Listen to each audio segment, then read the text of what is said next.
जगन्नाथ चकानैन नीलाचल वारे, तू न संभाले तो हमें कौन संभाले।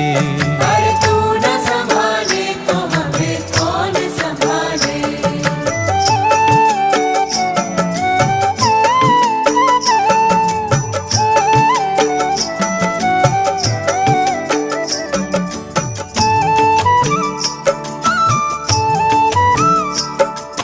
तुम ही सबके भाई बंधु मित्र सखा हो, तुम ही सबके भाई बंधु मित्र सखा हो।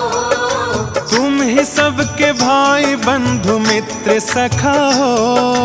तुम ही सबके भाई बंधु मित्र सखा हो। तुम ही सबके स्वामी, तुम ही मात पिता हो। तुम ही सबके स्वामी, तुम ही मात पिता हो। जगन्नाथ चकानैन नीलाचल वारे, तू न संभाले।